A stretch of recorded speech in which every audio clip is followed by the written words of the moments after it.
नमस्कार. प्रेमाची गोष्ट या मालिकेच्या आजच्या भागामध्ये मी तुम्हा सर्वांचे अगदी मनःपूर्वक स्वागत करतो. आजच्या भागामध्ये आपल्याला पाहायला मिळतं की आदित्य आणि सई यांची एक टीम असते आणि सर्वजण आता कॅरम खेळत असतात. कॅरमच्या खेळामध्ये शेवटचा क्षण असतो, तर सर्वजण उत्सुक असतात की कोण जिंकणार आहे. इंद्राताई खूप खुश असतात, तर सावणीचा मात्र चांगला जळफळाट होत असतो. सई आदित्यला म्हणू लागते, आदी दादा, आता तुला नीट खेळावंच लागेल कारण काही झालं तरी आपण जिंकणार आहोत. आदित्य शेवटचा डाव खेळतो आणि आदित्य व सई जिंकतात. त्या दोघांचा आनंद गगनात मावत नसतो. दोघेही खूप खुश होतात. सर्वांना त्या दोघांचं खूप कौतुक वाटत असतं. आदित्य एवढा खुश होतो की तो नाचूच लागतो.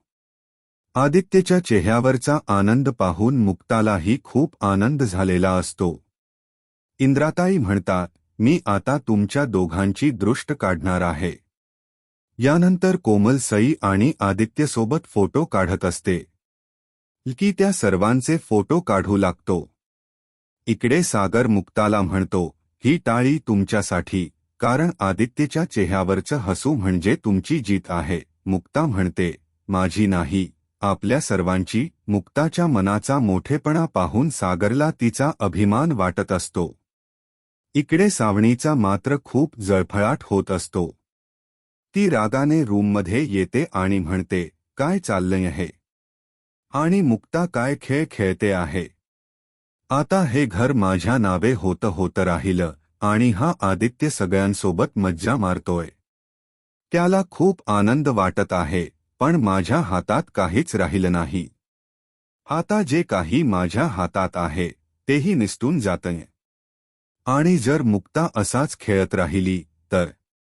आदित्य या सगळ्यांसोबत असाच जर हॅप्पी असेल तर माझ्या हातात जे काही उरलंसुरलं आहे ते सुद्धा निघून जाणार आहे. या घरात मी जे काही राहत आहे तेही मला राहता येणार नाही. हे घर माझ्या नावे होणार होतं म्हणून मी खूप खुश होते. परंतु आता तेही नाही आणि आता आदित्य तोही या सर्वांसोबत खुश आहे. परंतु नाही, असं होऊन चालणार नाही. असं जर झालं तर या घरातून एक ना एक दिवस मुक्ता मला घराबाहेर काढणार आहे आणि मग मात्र मी रस्त्यावर येणार. आदित्य त्याला तर एन्जॉय करता येणार आहे, परंतु मी असं कधीही होऊ देणार नाही. माझी सोन्याची अंडी देणारी कोंबडी आणि माझ्या हातातील हुकमाचा एक्का मी कधीही माझ्या हातून जाऊ देणार नाही. त्यासाठी मला काहीतरी करावं लागेल. तेवढ्यातच आदित्य तिथे येतो आणि सावणीला म्हणू लागतो, मम्मा, अगं बघ ना, मी खरंच खूप खुश आहे. अगं, मी दुसराही डाव जिंकलो. मात्र सावणी रागानेच आदित्यकडे पाहत असते.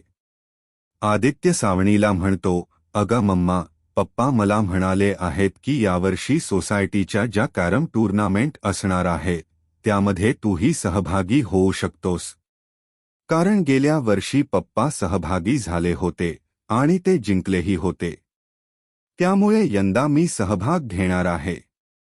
मात्र सावणी रागानेच आदित्याचा हात पकडते आणि आदित्यला म्हणू लागते, तू आता कॅरम खेळणार आहेस. तू अगदी पप्पावरच गेलायस. तुला कशाच काही पडलेलं नाहीये का रे, असं म्हणत ती आदित्यवर खूप चिडलेली असते. परंतु त्याच वेळी तिथे मुक्ता येते. आता मुक्ताला तिथे पाहून सावणीचं थोबाड मात्र बंदच होतं. आता सावणीच्या बोलण्याचा टोनही बदलतो आणि ती आदित्याला म्हणू लागते, अरे, अगदी पप्पांवर गेलायस. तू सुद्धा कॅरम खेळणार आहेस का? तुला माहित आहे का, तुझी मम्मा सुद्धा कॅरम खेळायची. आता मात्र आदित्याला काहीच समजत नसतं की सावणी अशी का वागत आहे. त्यानंतर सावणी आदित्यला म्हणते, परंतु त्याचबरोबर अभ्यासही करायचा असतो. तू अभ्यास केलायस का? आदित्य म्हणतो, हो मम्मा, माझा अभ्यास झाला आहे. परंतु आदित्य घाबरलेला असतो. सावणी म्हणते, जा मग, तुला कॅरम खेळायचा आहे ना? मग तू खेळू शकतोस. आदित्य म्हणतो, मम्मा, उद्या तू माझा टिफिन बनवायचा आहे. आता मुक्ता होकार देते आणि ती खूप खुश असते. मात्र सावणी रागानेच मुक्ताकडे पाहत असते. आदित्य म्हणतो, हो मम्मा, उद्या तूच माझा टिफिन बनवायचा आहे. आता सावणी म्हणते, हो, मीच बनवणार आहे आदित्य. तर आदित्य म्हणतो, हो ना, मग उद्या एक नाही तर 2 टिफिन बनवायचे आहे. आता आदित्यची ही डिमांड ऐकून सावणीला धक्काच बसतो. सावणी विचारते, का आदित्य? तर आदित्य म्हणतो, कारण मी सईला तसं प्रॉमिस केलं आहे. कारण आज तिच्या मम्माने बनवलेला टिफिन मी खाल्ला ना, मग मी तिला प्रॉमिस केलं की उद्या माझ्या मम्माच्या हातचा टिफिन मी तुलाही देणार आहे. त्यामुळे मम्मा, तुला 2 टिफिन बनवावे लागतील. बनवशील ना तू? आता मात्र मुक्ता समोर असल्यामुळे सावणीला होकारच द्यावा लागतो. सावणी म्हणते, हो, मी उद्या बनवेन 2 टिफिन. मात्र सावणीच्या मनातून खूप राग होत असतो. आता सावणी आदित्यला टिफिन देण्यासाठी होकार देते, म्हणून आदित्य खूप खुश होतो आणि सावणीला म्हणतो, क्यू मम्मा, आणि खेळण्यासाठी निघून जातो. तर आता मुक्ता सावणीच्या समोर येते. मात्र सावणी शांत असते. मुक्ता विचारते, मी येण्या अगोदर तुम्ही आदित्यला काही सांगत होता का? तर सावणी म्हणते, नाही, मी ते होमवर्क बद्दल त्याला विचारत होते, बाकी काहीच नाही. मुक्ता म्हणते, ऐकलं मी. आता मात्र सावणीला धक्काच बसतो. मुक्ता म्हणते, ऐकलं मी? अहो, आदित्य सईसाठी तुम्हाला टिफिन बनवायला सांगत होता ना, ते ऐकलं आहे मी. आता मात्र सावणी म्हणते, हो. मुक्ता म्हणू लागते, उद्या तुम्हाला आदित्य बरोबर सईचाही टिफिन बनवायचा आहे. आता मात्र सावणी काहीच बोलत नसते. मुक्ता म्हणू लागते, जेव्हा आपली मुलं आनंदाने आपल्या जवळून काहीतरी मागत असतात, तेव्हा आपल्याला किती आनंद होतो, हो ना? आता मात्र सावणी काहीच बोलत नाही. मुक्ता सावणीला विचारते, काय झालं, आनंद झाला नाहीये का? मग एक गोष्ट लक्षात ठेवा, यापुढे स्वतःच्या आनंदापेक्षा मुलाचा आनंद कशात आहे, आणि तो आनंद शोधण्याचा प्रयत्न करा. त्याच्या आनंदातच स्वतःचा आनंद मानायला शिका. कारण ज्या दिवशी तुम्ही मुलाच्या आनंदात स्वतःचा आनंद मानाल, तोच तुमचा आईपणाचा खरा दिवस असेल. स्वतःचा स्वार्थ बाजूला ठेवून मुलाचा आनंद शोधा. प्रत्येक वेळी स्वतःचा स्वार्थ शोधण्यासाठी मुलाला त्रास देऊ नका. आणि हो, तसं जर करत राहिलात, तर मग एक ना एक दिवस मला आदित्यला तुमच्यापासून लांब न्यावं लागेल. माझी तशी इच्छा नाहीये, परंतु तुम्हीच तसं करायला भाग पडणार. कारण काही झालं तरी आदित्य हीच आपल्या सर्वांची प्रायोरिटी आहे, हो की नाही? आता मात्र सावणी होकार देते. त्यानंतर मुक्ता म्हणते, कराल ना? तर सावणी म्हणते, हो. मुक्ता तिथून निघून जात असते, तर पुन्हा एकदा मुक्ता मागे वळते आणि सावणीला म्हणते, अरे, सांगायलाच विसरले. अहो, उद्याच 5चा नका अलार्म लावू. आता सावणी खुश होते. मुक्ता म्हणते, कारण उद्या 4चा अलार्म लावावा लागेल. कारण कसं आहे, उद्या आदित्यचे 2 टिफिन, सईचे 2 टिफिन, मग जरा लवकरच उठावं लागेल ना, त्यामुळे 4चा ठीक आहे. 4चा अलार्म लावा आणि हो, आता आराम करा, असं म्हणत मुक्ता तिथून निघून जाते. आतापर्यंत आदित्यचं कारण पुढे देऊन सावणीने सर्वांना पेचात अडकवलं असतं, परंतु आता तीच गोष्ट मुक्ताने लक्षात घेऊन सावणीलाच चांगलं पेचात अडकवलं असतं. आता मात्र सावणीची खूप चिडचिड होत असते. सावणी रागानेच म्हणू लागते, 4 वाजता म्हणे उठायचं आहे. 5 वाजता झालं, आता 4 वाजता. त्यापेक्षा एक काम करते ना, आज झोपतच नाही. चोरासारखी जाऊन किचनमध्येच बसून राहते. आता मात्र सावणीला काय करावं काहीच कळत नसतं. तर दुसरीकडे मुक्ता ही सई आणि आदित्यच्या रूममध्ये येते. आता सई आणि आदित्य शांत झोपलेले असतात, परंतु आदित्य अभ्यास करता करता झोपलेला असतो, त्यामुळे त्याचं पुस्तक त्याच्याजवळ तसंच असतं. आता मुक्ता ते पुस्तक बाजूला ठेवते, त्या दोघांना पांघरून घालते आणि त्या दोघांच्या डोक्यावरून मायेने हात फिरवते. आता त्या दोघांकडे पाहून मुक्ताला खूप आनंद होत असतो. त्या दोघांची ती निरागसता आणि एकमेकांवरील प्रेम पाहून मुक्ता म्हणू लागते, आई ग, किती छान. आत्तापर्यंत सागर आदित्यच्या प्रेमासाठी तरसत होता आणि सई आदित्यसाठी. आज ही दोन्ही भावंड एकत्र आली आहेत. या दोघांना पाहून खरंच मला खूप आनंद वाटत आहे. असं म्हणत आता मुक्ता लाईट बंद करते आणि तिथून निघून जाते. तर दुसरीकडे पाहायला मिळतं की सागर ऑफिसचं काम करत असतो. आता मुक्ता रूममध्ये थंड पाण्याची बॉटल घेऊन आलेली असते. आता सागरने ती थंड पाण्याची बॉटल पाहिलेली असते. सागर मुक्ताला म्हणतो, वा, आज स्वतः डेंटिस्ट मॅडम थंड पाणी पिणार आहेत वाटतं. मुक्ता म्हणते, नाही नाही, ते पिण्यासाठी आणलंच नाहीये. मी कुठेतरी वाचलं होतं की थंड पाण्याने जर आपला चेहरा आपण क्लीन केला तर खूप छान फ्रेश वाटतं. तर त्यानंतर सागर म्हणू लागतो, त्याची तर तुम्हाला काहीच गरज नाही.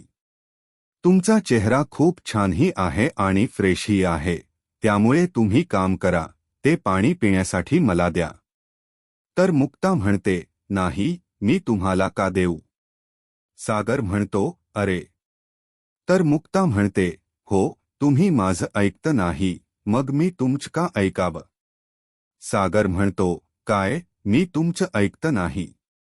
तर मुक्ता म्हणते, हो, गेल्या 1 आठवडा तुम्हाला माझ्या क्लिनिकमधून रुटीन चेकअपसाठी रिमाइंडर येत आहे, तरीसुद्धा तुम्ही हलगर्जीपणा करताय, त्यावर लक्षही देत नाही आहात. तुम्हाला काहीच वाटत नाही का, सागर. तर सागर म्हणतो, परंतु त्याची तर मला काहीच गरज नाही. तुम्ही जरी डेंटिस्ट असलात तरीसुद्धा तुमच्यापेक्षा माझे टीथ बघा, किती क्लीन आहेत आणि किती छान आहेत, असं म्हणत सागर मुक्ताला चिडवत असतो. तर त्यानंतर सागर म्हणतो, तुम्ही पाण्याची बॉटल द्या ब्र. तर मुक्ता म्हणते, पाणी पाहिजे आहे का तुम्हाला. असं म्हणत आता मुक्ता सागरला पाण्याची बॉटल देते. परंतु त्यावेळी मुक्ताने त्या बॉटलचं झाकण उघडलेलं असतं, त्यामुळे जेव्हा ती सागरच्या अंगावर बॉटल फेकते तेव्हा त्या बॉटलमधील सर्व पाणी सागरच्या अंगावरच उडतं. आता गार पाण्यामुळे सागर पूर्णपणे भिजून गेलेला असतो आणि त्याला थंडीही वाजत असते. त्यानंतर सागर मुक्ताला म्हणतो, हे सगळं काही तुम्ही मुद्दाम केलं ना.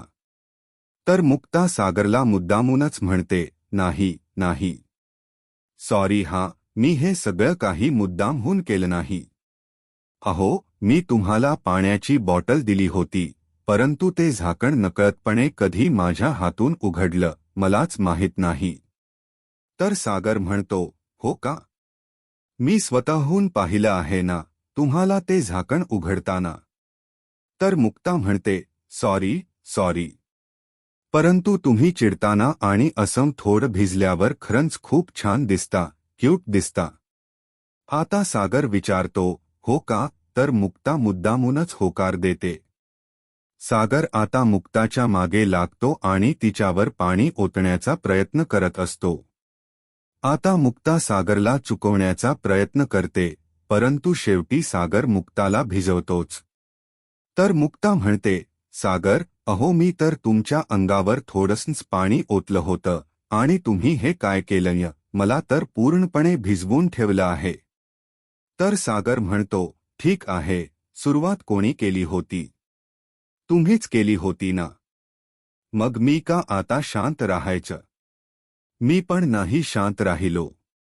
असं म्हणत सागरनेही मुक्ताला भिजवलं असतं, त्यामुळे मुक्ताला थंडी वाजत असते. आता सागर पाहतो आणि लगेच तिथे असलेला पांघरून मुक्ताच्या अंगावर टाकतो आणि तिच्या बाजूला बसतो. आता मुक्ता त्या पांघरुणात सागरलाही घेते. तर त्यानंतर सागर मुक्ताला म्हणतो, तुम्ही जे बोलत होता ना ते खरंच योग्य आहे. तर मुक्ता विचारते, काय? सागर म्हणतो, भिजल्यानंतर मी खरंच खूप क्यूट दिसतो.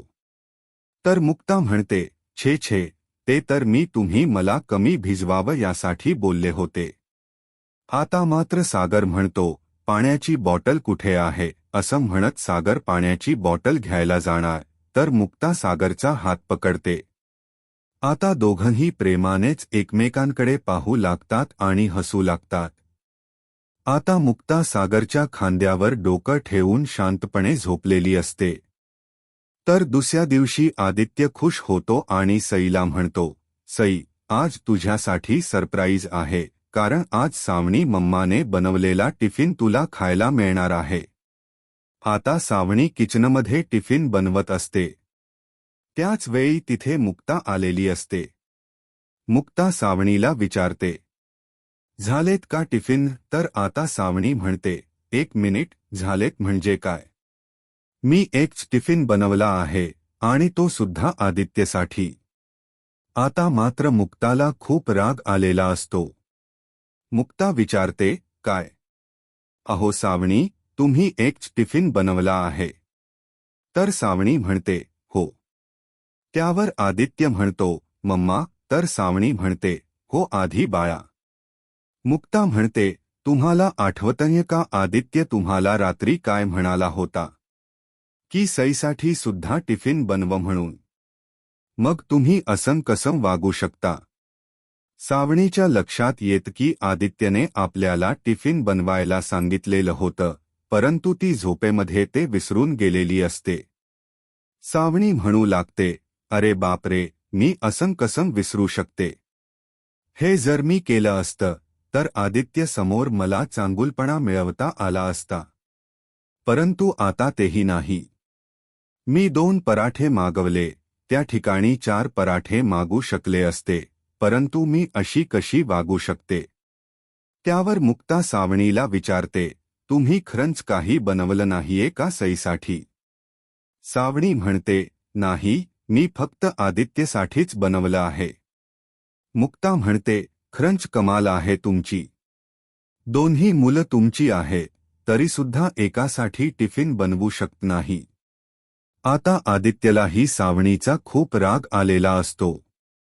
तो म्हणतो, मम्मा, ठीक आहे. मी एक काम करतो, माझा टिफिन आहे, तो सईला देतो.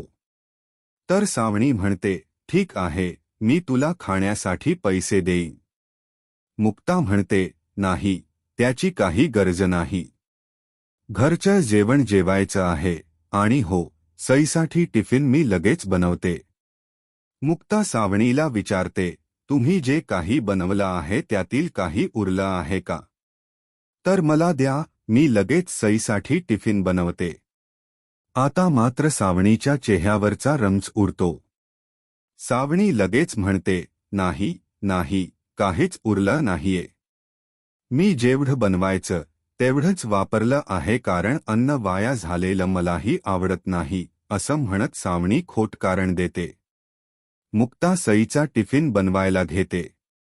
इकडे सावणी आदित्यचा टिफिन देण्यासाठी येते आणि आदित्यला कान पकडून सॉरी म्हणते, सॉरी बाळा, आणि आदित्यची माफी मागते. दुसरीकडे मुक्ता घाईघाईने सईसाठी टिफिन बनवायला घेते.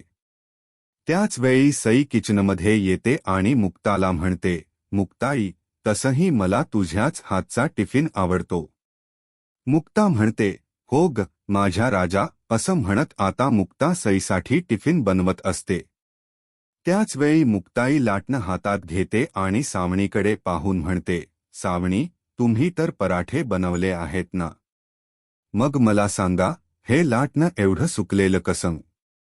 म्हणजे तुम्ही वापरलं आहे ना? सावणी म्हणते, हो अगं, माझा वापर झाल्यानंतर मी लगेच स्वच्छ करून ठेवलं आहे. त्यामुळेच ते एवढं स्वच्छ आहे आणि लगेच सुकलं. हे ऐकून मुक्ताच्या लक्षात येतं आणि ती मनाशीच म्हणू लागते, माझा तर या बाईवर काडीमात्रही विश्वास नाही.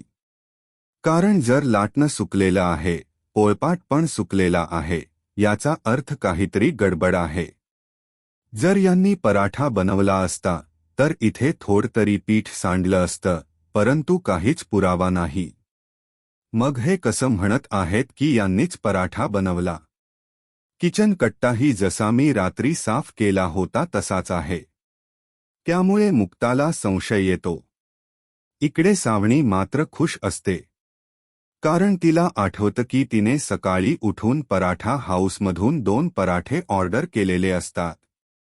ते पराठे खरे वाटावेत आणि आपण केलेले आहेत असं वाटावं यासाठी तिने ते पराठे ओव्हनमध्ये गरमही केलेले असतात. हे सगळं काही सावणीला आठवतं. आता सावणी मुक्ताकडे पाहू लागते आणि मनाशीच म्हणते, किती हुशार आहे ना मी. कोणालाही कळणार नाही असाच तर मी डाव टाकला आहे. आणि आता या मुक्तालाही कळणार नाही की मी काय केलं आहे, असं म्हणत सावणी खूप खुश असते. आता मुक्ता सईचा टिफिन बनवलेला असतो. त्यानंतर मुक्ता सई आणि आदित्यला तयार करते आणि म्हणते, चला, स्कूलला जायला उशीर होतोय. मुक्ता आदित्यला म्हणते, आज पप्पा आणि काकाही नाहीत की तुम्हाला फॅनपर्यंत पोहोचवायला येतील. मग आदित्य, आज तुझीच जबाबदारी आहे. अगदी मोठ्या भावाप्रमाणे, बिग ब्रदरप्रमाणे तुला सईला सांभाळून घेऊन जायचं आहे. तुझीच जबाबदारी आहे. जमेल ना तुला? आदित्य म्हणतो, हो, मला जमेल. मुक्ता म्हणते, ठीक आहे, परंतु स्कूल बस येईपर्यंत तुम्ही गेटच्या बाहेर जायचं नाही हा. आदित्य म्हणतो, हो, नाही जाणार. आता आदित्य मुक्तासोबत खूप छान वागत असतो आणि खुशही असतो. मुक्ता त्या दोघांना बाय करते, तर आदित्य सुद्धा मुक्ताला बाय करतो. दोघेही स्कूलमध्ये जाण्यासाठी निघतात. त्याच वेळी सावणी येते आणि विचारते, मुलं गेलीत का? परंतु मुक्ता सावणीसोबत काही न बोलता किचनमध्ये निघून जाते. सावणी म्हणू लागते, तसंही माझं एक काम आहे, मी जातच होते. मी सोडलं असतं त्यांना बसपर्यंत, परंतु नाही, तुम्हाला आता कोणाला माझ्यावर विश्वासच नाही. तर मी तरी काय करणार? असं म्हणत सावणी मुक्ताला म्हणते, तसंही माझं एक काम आहे, मी आलेच. असं म्हणत सावणी आता बाहेर पडते. परंतु मुक्ता सावणीला काहीच उत्तर करत नसते आणि तिचं काही ऐकूनही घेत नसते. सावणी लिफ्टजवळ येते आणि मनात म्हणते, आज मी असं काहीतरी केलं आहे की जे कोणालाही कळणार नाही. मुक्ता, अगं, मी जे काही केलं आहे ते तुला कळणार नाही. असं म्हणत सावणी बिल हातात घेते आणि त्या पराठ्याचं बिल तिथे असलेल्या डस्टबिनमध्ये टाकायला घेते, परंतु नकळतपणे ते बिल डस्टबिनमध्ये न पडता त्याच्याच बाजूला पडतं.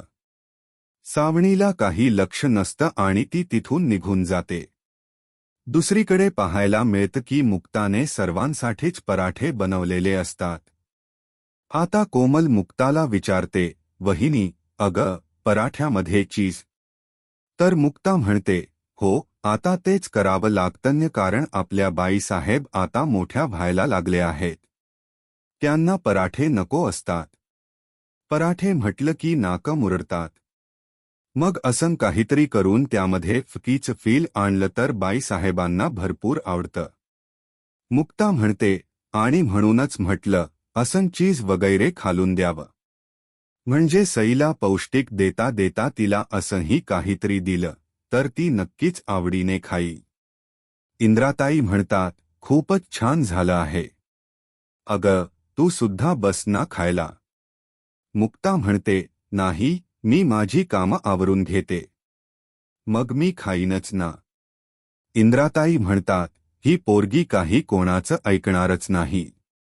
तेवढ्यात एक पार्सल आलेलं असतं. कोमल उठते, तर मुक्ता म्हणते, अगं, तू बस. खाताना उठायचं नाही, असं म्हणत मुक्ता पार्सल आणण्यासाठी जाते. सर्वजण विचारतात, अगं, मुक्ता, हे काय आहे? मुक्ता कैची घेऊन येते आणि स्वातीला म्हणते, तुम्हीच बघा ना उघडून. कोमल विचारते, काय असेल? स्वाती म्हणते, अगं, थांब ना थोडा वेळ, कळेलच आपल्याला. जेव्हा स्वाती बॉक्स उघडते, तेव्हा सर्वांना धक्का बसतो कारण त्यामध्ये आदित्यसोबतचे सर्वांचे फोटो असतात. ते पाहून सर्वांना खूप आनंद होतो. सर्वजण ते फोटो पाहतात आणि खुश होतात. इंद्राताई म्हणतात, हे कोणी केलं आहे? मुक्ता म्हणते, मम्मी, अहो, मीच केलं आहे. त्यावर स्वाती कोमलला म्हणते, बघ, तू फक्त सेल्फीच काढत असतेस, परंतु पुढे जाऊन या सेल्फींचा वापर असाही करायचा असतो. इंद्राताई स्वातीला म्हणतात, तू तिला का बोलतेस? तू का केलं? एवढ्या वर्षात तू फक्त शायनिंग मारली आहेस आणि फक्त अप्सरेसारखं नटण्याचं काम केलंयस. बाकी काही केलंयस का? अगं, फोटो तर तुम्ही सर्वच काढता, परंतु ह्या फोटोंचे फ्रेम बनवण्याचं काम माझ्या सुनेनेच केलं आहे, असं म्हणत इंद्राताई मुक्ताचं कौतुक करतात. ते कौतुक पाहून मुक्तालाही खूप बरं वाटतं. पुढील भागामध्ये पाहायला मिळतं की मुक्ता आदित्यचा फोटो फ्रेम लावत असते. परंतु त्याच वेळी मुक्ताचा तोल जातो आणि सागर तिला सावरतो. दुसरीकडे हर्षवर्धन मेहिकाला विचारतो, तू 3 महिन्याची प्रेग्नंट आहेस. अगं, टेस्ट करण्याअगोदर मला सांगता आलं नाही का? मेहिका म्हणते, मी तुम्हाला का सांगू? माझा आणि तुमचा काय संबंध आहे? तसंही काँग्रॅच्युलेशन. आता मात्र हर्षवर्धनला धक्का बसतो. मेहिका हर्षवर्धनला म्हणते, तुम्ही पुन्हा एकदा दुसऱ्या कोणाच्या तरी मुलाचे बाबा होणार आहात. आता हर्षवर्धनला मेहिकाचा राग आलेला असतो. तो रागाने मेहिकाकडे पाहतो. दुसरीकडे सागर मुक्ताला म्हणतो, तुम्ही आदित्यसाठी एवढं सगळं करता, मला खात्री आहे की एक ना एक दिवस इथे आदित्यसोबत तुमचाही फोटो असेल. हे ऐकून मुक्तालाही खूप आनंद होतो. आता आदित्य मुक्ताच्या प्रेमाला स्वीकृती देईल का? आणि मेहिका प्रेग्नंट असल्यामुळे हर्षवर्धन कोणता निर्णय घेईल, हे पाहणे खूपच उत्सुकतेचं ठरेल. मालिकेचे ताजे अपडेट्स मिळवण्यासाठी तुम्ही अद्याप चॅनल सबस्क्राईब केले नसेल, तर लगेच करा.